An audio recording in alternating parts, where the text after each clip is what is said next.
So good morning everyone, welcome to Granite Consulting and our latest professional development event for project leaders. The topic today is next generation project leadership. Before we do our customary whip round the table, by way of brief introductions, my name's David Webley from Granite Consulting. This morning's facilitator is Emma Sharrock. This is the fourth time that we've welcomed Emma into the hot seat, and as you will see, we're filming this morning's event, and Emma also has 20,000 hits on the last film she recorded for Granite Consulting on NLP, so that's a fantastic achievement. But by way of a brief bio, Emma's got a distinguished track record working for multinational corporations across the world. Certainly one of the most respected, admired and well-liked project leaders I've come into contact with during my time in Melbourne. And recently also the author of an acclaimed novel, The Agile Project Manager. So without further ado, I'll hand over to Emma for this morning's session on next generation project leadership. Thank you so much, Dave, and thanks so much everyone for coming today. As always, I'm very grateful and quite humbled that so many people would choose to get up so early to listen to what I have to say. And today is probably a little bit different from some of my other sessions that I've run here and spoken in other places, because this is probably the first time I'm speaking about something that's very precious to me, and that's recently the book that I wrote, The Agile Project Manager. So today I'm going to be sharing from my experience, what I believe are some of the traits that we need to develop as next generation project leaders. When I was speaking to a friend about this presentation the other day, he said, "Oh, next generation, I hope you're not forgetting the older generation that's still out in the workplace." And I realised that this may have been a little bit confusing. What I'm saying here is this is not just about the new generation, such as Justin about to enter the workforce and take us all by storm. I'm talking about the next generation, what we all need to aspire to be as project leaders. And again, as with all of these sessions, I'm presenting from my experience, and I also look forward to welcoming the experience in the room. I think about how much I've learned over the last over 15 years of project delivery, but particularly the last 4 years of attending project leaders. And actually, recently I did a session on project sponsorship. Who was there for that? Yeah, a few of you? Okay, great. And a bit of a flashback. Who was here when I presented with Annie 4 years ago on Agile Project Management? Oh, wow, okay, cool. So on YouTube. Still on YouTube, yeah. Still on YouTube. Actually, it's really interesting too, because I think about 4 years have passed, and in that 4 years, time's moved on. I've worked as an Agile Project Management coach at NAB with Lani and Greg, and under the tutelage of Rob Thompson. I've worked with hundreds of people to help them embrace Agile principles and have them work for them in their projects and change. And I think about how much has changed in that 4 years, but also how much has remained the same. And I think about some of the topics that Annie and I spoke about in this presentation around mindset and behaviours. And so much of it is we presented those concepts to you, and so much of it is the same, but I've developed my thinking since then. And that thinking has developed a lot in this room as well. And today I'm going to be talking more specifically about those concepts, and also how we can develop them as project leaders. Also, what are some of the causes of resistance to why we haven't developed them already? And I look around the room and I see a lot of experience, and I see a lot of these traits in action in many of you, which is really great. But how do we develop them even more in ourselves? How do we develop in our people? And also, what are some of the causes of resistance? So why don't we have this right now? And when I was invited to work at NAB over 4 years ago now, one of the reasons why I was really excited about working there was the opportunity to work with executives and sponsors, because I felt that was really the difference. That's where the difference could be made. I felt that sponsors were being given really big budgets, and they didn't understand how to guide change. They didn't know how to sponsor projects. So I was very excited about working with them, and as I did explain in this presentation, we did very much a top-down change where we got all the executives on board for the Agile transformation, and then there was also another transformation going on bottom-up, which sounds really good in practice because often change happens one way or the other. So we attacked it top-down with the executives, bottom-up with the teams. But what we found was left was what we often refer to as the frozen middle. And I know we've all heard the term the frozen middle, and I really love the movie Frozen, so I just had to put a picture up there. So with the frozen middle, a lot's been written about the frozen middle. A lot of people talk about it. They talk about tactics and ideas, like, make sure you get these people involved and make them champions. But we haven't really stopped to think, well, why is it that they are there? Why is it that we end up with this layer in organisations that's untouched? And this layer is very much a layer that's all about change. You think about program managers, project managers, mid-level leaders, change managers. These people are right at the centre of change. These people are the people you would think that would be most ready and able to cope with change, yet for some reason they're being left out. So after working at NAB, I realised that that's where my passion was, and that was a lot of the reason why I wrote the book, The Agile Project Manager, because that's where I feel the biggest difference can be made. That's the place where I think a lot of people are stuck, and I passionately believe that no one should be left behind in this changing world of agile transformation that we're all going through. So why are we frozen? I'm a coach as well, and we often talk about why people resist change, and a lot of it comes down to fear of failure or fear of success. But I don't think that's enough. I think it's very easy to put in a box and say, oh, they're just afraid of failing, therefore they haven't tried, or maybe they're afraid of success because they don't know what success will bring. But I think it's so much more than that. And in my years of coaching, I really believe that a lot of the reason why we get stuck, we get frozen and we don't want to move or we don't want to change is that we're afraid of negative feedback. So how many times have we done something, like whether it be a presentation, whether it be presenting a paper, whether it be presenting to a steering committee, and 5 people say, wow, you did a really great job. And then one person goes, yeah. Who do you think about for the rest of the day, right? That one person. And I think we've all got a story about the time when we received negative, neutral, or questionable feedback, and yet we focus on that. And I believe that the people who are frozen in the middle, us project professionals, are very much, although we're used to change, we're used to being very much at the centre of change. And in the old way of running projects, we didn't necessarily get a lot of feedback, and we're very much expected to be that person who knew everything. The world's now changed. We now have self-managing cross-functional teams working in agile sprints where we're constantly getting feedback all the time. And this is a really big change for us. And although feedback is the breakfast of champions, we all have that fear. And this is a universal fear. And I think if anyone's out there thinking that they're the only ones worried about this, then we're completely wrong. It is a big fear. So when we talk about the traits today, I'm going to come back to this fear a little bit, because I really think that the best way to address our frozen middle and the people who are resistant to change is to address that fear and make them feel safe. A couple of weeks ago, Steve Dowling, who's here with us today, and his a friend, Scottish Steve, did a fantastic presentation, and they called it Adapt or Die. So, you can imagine it was fairly neutral and low-key, with a title like that.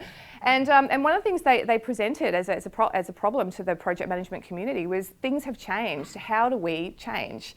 And it was interesting because I think the presentation really hit the mark with many people, but with some people there were still some questions at the end where you just thought, whoa, okay.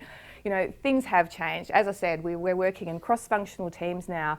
We've got our teams deciding what work they're doing first. We've got our teams prioritising. What do we do as project leaders? What's our role in the new world? And I passionately believe there is a role for all of us. But I do think that there are some changes that we need to make. There's some skills we need to develop in order to be ready for that.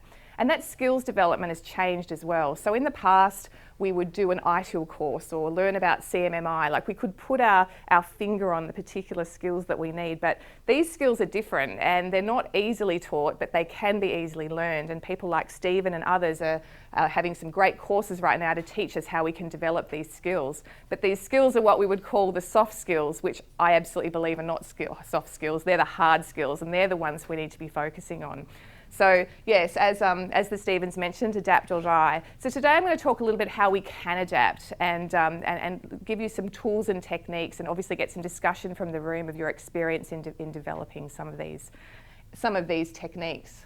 So I talk about these traits in a fair bit of detail in my book, but when it came to preparing this presentation, I thought, how do I distill the main traits? So what are the 4 things? I was actually trying to think of 3, but it's hard to just distill it to 3. So these are the 4 things that I came up with from speaking with my peers and in my research of writing the book. And these are a sense of curiosity, an ability to develop relationships, a focus on transparency, and the ability to cope with ambiguity. So I'm going to go through these traits in a little bit more detail. And as always, I welcome discussion from the floor. Really interested in the experience you've had with these traits in yourself and also with others in your teams. Okay, now I could actually talk about this for an hour, so please tell me if we talk about it for too long. This is something, and people who know me well enough, I'm really passionate about learning. I'm very passionate about developing a learning mindset. And in my book, I talk a little bit about how you can develop that learning mindset. And I think a lot of it comes from being really curious.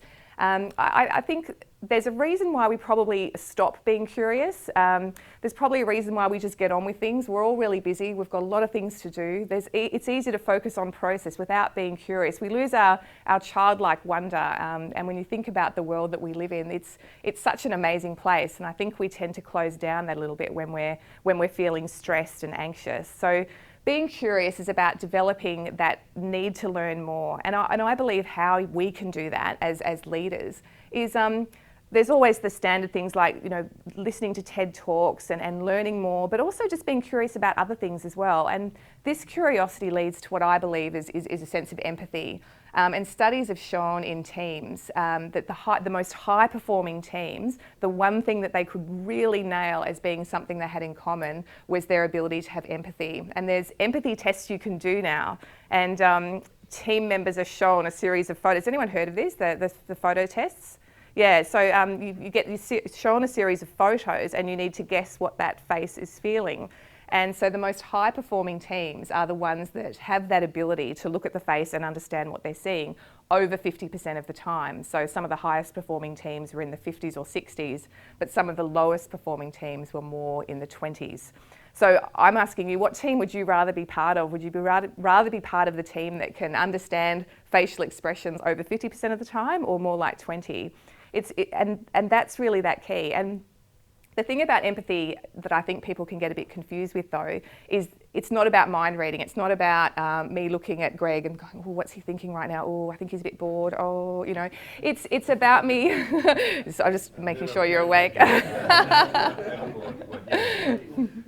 But it is about me being able to look at Greg and just wonder what it is he's thinking. Like, what is it that, why is it that he's got that look right now? And it doesn't matter if I'm right or wrong. It's my sense of curiosity about what that is. And other ways we can develop our curiosity are, who's had someone present a completely conflicting view to what you've thought? We've all had that. They are wrong, right? Yep, absolutely. And I know I'm right. A great question to ask, and it can be really hard at times, is, so what would I need to believe that would make that true? And it doesn't matter whether you can't think of anything. Just the fact that you've asked the question, just the fact that you've opened up your mind to the possibility of something else is actually enough to start developing that sense of empathy and developing that curiosity. The next one is all about relationships. So when I started at NAB, I was speaking to Mike Stockley, the executive I was working with at the time, and I asked him, you're so busy, you have so much to do. Like, his calendar was just jammed from pretty much 8 in the morning till 6 at night. He was involved in several steering committees and boards, and very busy person. I said to him, so what's your strategy for managing this? Because I just freak out when I see how much stuff you have to do. And he said, the thing that I do that's the most important is I develop really good relationships. Because I know that at any time I'm going to let someone down. I'm either not going to be able to come to their meeting, I'm going to be late for their meeting, I'm not going to do my pre-reading before something. There's always going to be something that I am not going to be able to do. So if I develop really good relationships, when that egg does eventually drop, I'm able to manage it really well because we've developed that relationship.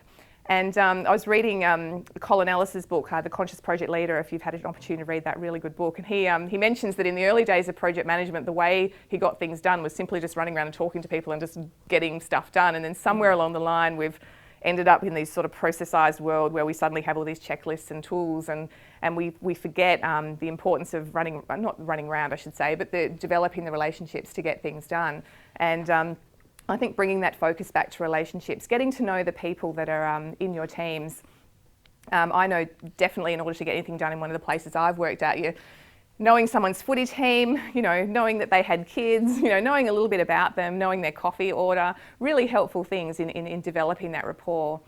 And I think some of the resistance to developing relationships is, again, like being curious, we get really busy. And I know you see that hardworking project manager at their desk all day firing off emails. It's sometimes easier just to sit at your desk and be efficient and send that email as opposed to getting up and walking the floor. Also, how many of you work in distributed environments where you're not even in the same building or country? So again, a little bit hard to walk the floor there, and definitely different strategies required for developing your relationships. And how we can do this.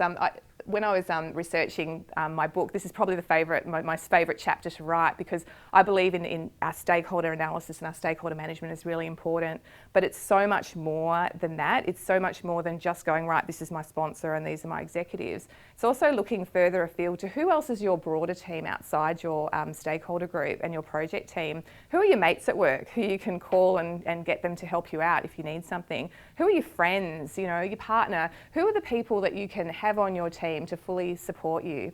And a tool I absolutely love using, and if you're not using it, I really encourage you to, is that a commitment chart where you list all your stakeholders and you list where they are. Are they making it happen? Are they helping it happen? Or are they letting it happen? And then look at where you need them to be. Because you don't necessarily need all your stakeholders making it happen. Can you imagine the disaster that would be?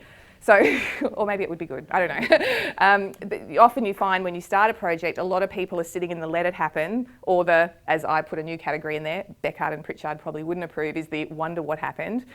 You do have a few people in that category, right? How do you move them? And what are your biggest gaps? So who are the people that you need to make it happen but are sitting in let it happen, or wonder what happened, or even worse, stop it happen? So these sort of tools to start understanding who these people are, and I've always used as a confidential tool as well, not something I'd publish and give to my steering committee. This is just my way of understanding who my team is and who I need to move the furthest, and then that allows you to focus on those gaps.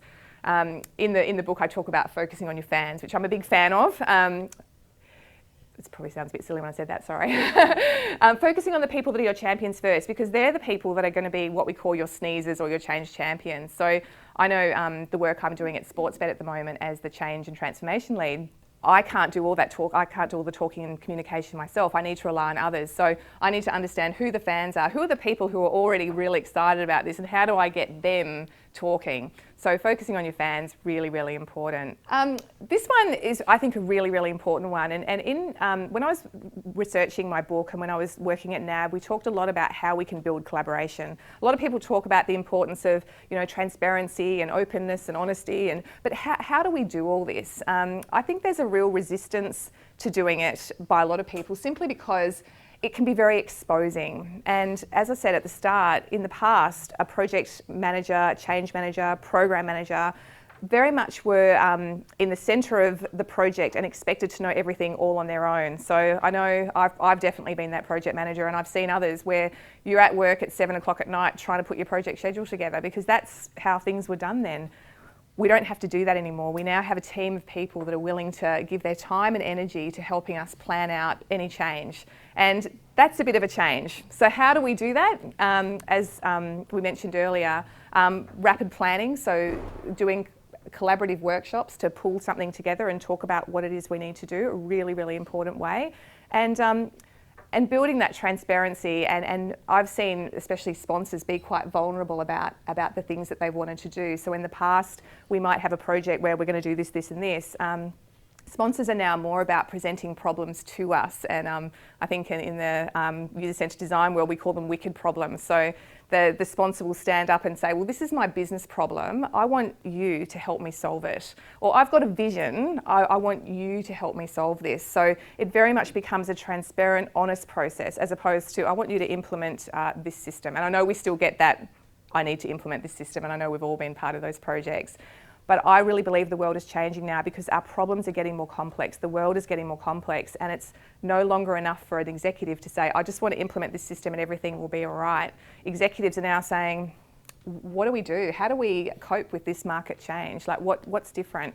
And we can build our projects based upon solving that problem and collaborating together. And that collaboration builds trust with each other, which ends up being a virtuous cycle, because when you have a team that trusts each other with a sponsor that trusts their team, that's a win-win. So I really believe that something that we need to do as leaders is develop our ability to collaborate and develop our abilities to be more transparent. And I think we've all seen our buildings sort of turn into these giant post-it note storage units. I mean, they're everywhere now. Any organisation we go to, even some areas in government that I was visiting last year, they've got walls up which show all the tasks and things that are done, and this is really powerful because I know from my perspective, some of the business people I've worked with, or it be people in product management or senior executives, when they see the tasks that need to be done like up on the wall, it can be quite confronting for them.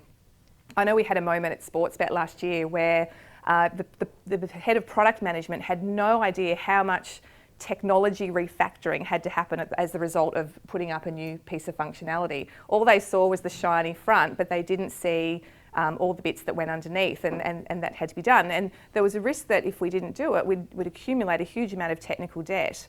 And that's the danger also with having all your tasks up. Often the things that people want to see are all the really cool business, yay, awesome stuff, and we forget about some of that refactoring. So in making that transparency really obvious, it means that our teams aren't working till midnight and working on weekends to work under the covers to get that stuff done. It means they're happier, which means they're more likely to stay, and they're more likely to create great work. So that transparency is really important. So I know we've all seen Agile stand-up boards up and the meetings where people get together and talk, but really developing that I think is going to be really important. And also again, like relationship building, how can we be a bit creative about it? So how are other ways that we can be transparent about the work that we do?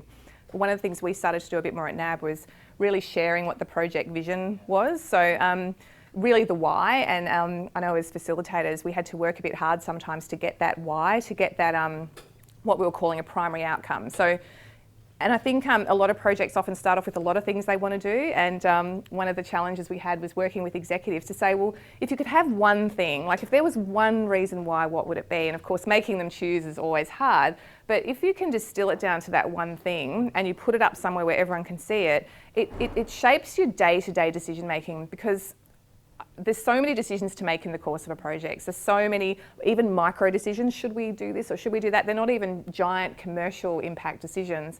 But when you have that why, that enduring why up somewhere high, people go, that's why we're doing it. And suddenly the whole project became much simpler, because then it's like, oh, okay, so everything we're doing is for that now. And we put the vision up and the team was able to rally around that. And I think exposing the team to that why can also be quite helpful. I ran a PIR at NAB when I first arrived, and this project had been severely off the rails and then had come back on track. And everyone was really curious to why one minute it was a disaster and the next minute it was doing really well. And so I did a lot of interviews, and one of the things I came back to was, well, they'd got a new project manager, maybe the project manager did it. And the project manager said to me, no, it wasn't me. Like I would love to take the credit for this, but it really wasn't.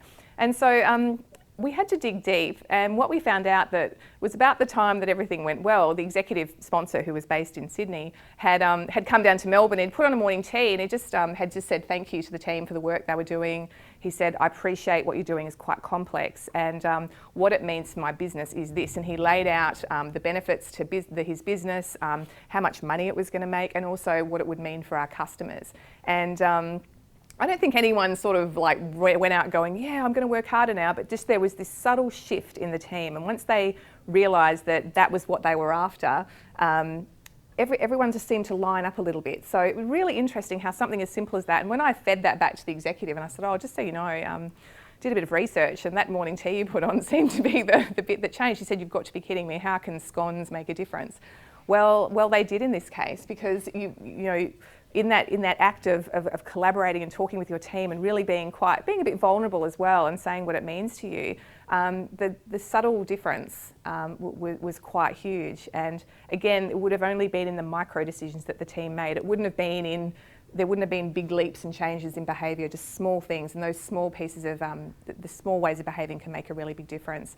I was running a planning session. I'm always really curious about why some project teams have an energy about them and others don't. And I did a lot of work with Treasury when I was at NAB, and we talked a lot about the really exciting topic of funds transfer pricing, the bank's yield curve, really exciting stuff, you know. And I was amazed at the passion that people had for it. Like they were, because the sponsor, who happened to be the group treasurer, was really excited about this because he was really excited about the impact that his team could have on these variables and how important it was, not just for the bank, not just for our customers, but for the entire economy. We had a team recently at Sportsbet present on a piece of work that they'd done, and they hadn't produced any value for that sprint, but what they did was they talked about the experiments they did in test-driven development and a few other pieces, and they said what they'd learnt from it and how they were going to go in the next sprint. And I just thought, wow, firstly, good on them for being really vulnerable, but the cheers they got, the CIO was there and he said, wow, that's really great. It's really good that you've tried that, and now we know a good way to go. They realised that they'd been quite fixed in their thinking around how they were passing things from development to test, so they said, well, let's just mix it up a little bit, and they tried. So I think they didn't meet their sprint commitment in terms of the value they created, but they met their, they more than exceeded what they'd learned. And fortunately, we've created a culture where that's okay. In another culture, they might have just been slammed for not producing what they said they were going to produce. The final one, and we've actually talked a little bit about this already, and I've left this to the end because I think as project leaders, we do need to be better with uncertainty. And you notice I'm not saying we need to be comfortable with uncertainty because I don't think we ever are comfortable with it. In my book, I talk about, and it's actually one of the first chapters, I talk about the importance of having a vision in a project, which we've all agreed is really important. It's also very important to have your own personal vision. So why is it that you are doing what you're doing right now? Like what's so good about that? And I think we can get lost in that a little bit in the stress of work and pressure, that we forget, well, what's my why? Like, what's my vision? Like, what problem am I trying to solve? So having a really clear connection with your vision can make ambiguity a little bit easier to take. So if we know we've got a big day, we've got all this stuff happening, if you can get behind your guiding vision, that can be really, really important. So I really encourage all of you to think about, what is your personal why? Why is it that you are where you are now? What's your purpose? I mean, these are all really big questions to ask, and I think they're really important for us as leaders to be able to answer, because not only so we do well, but also so we role model that behaviour for our teams. Interesting story. Has anyone read any of Charles Duhigg's books? I don't know whether that's how you pronounce it. He wrote The Power of Habit, and his latest book, Smarter, Faster, Better, which I was massively attracted to, because who would not want to read a book called Smarter, Faster, Better? I wish I'd thought of it. Great book. And he talks a bit about professional poker players. And I thought, this is really interesting, because he said the best poker players, the ones who are at the top of their games, are the ones that accept what they know and what they don't know. And the people that they beat, generally, the person who loses is the person who's looking for more certainty. And I thought, wow, that is like so relevant to so many things. Who would have thought poker was the same as project management? But really, if you're seeking certainty where you can't get certainty, you will lose. If you recognise that you're in an uncertain world and you know what you don't know and you operate from that perspective, then you're going to win. Finishing up, because I know we're just about to run out of time, I would just encourage you to think about, is there a trait that you could focus on in the next couple of weeks that could make a difference for either yourself, role modelling for your team, or helping others? And what outcomes could you get as a result of focusing on one of those traits? We won't go, I think we've talked about a bit of it already, but we're just running out of time now. But just have a think about what might be possible as we develop them, and also think about what else could be, what's another trait that we didn't talk about today that could be really important. And I'd love you to get in touch. This is how you can find me. Obviously, I'd love to keep this conversation going. I think it's something it's important to all of us in the way we work. And as I said, I've learned so much over the last sort of 15 years of projects and 4 years coming to this. So thank you so much for your time, attention and energy. I really appreciate it, as always.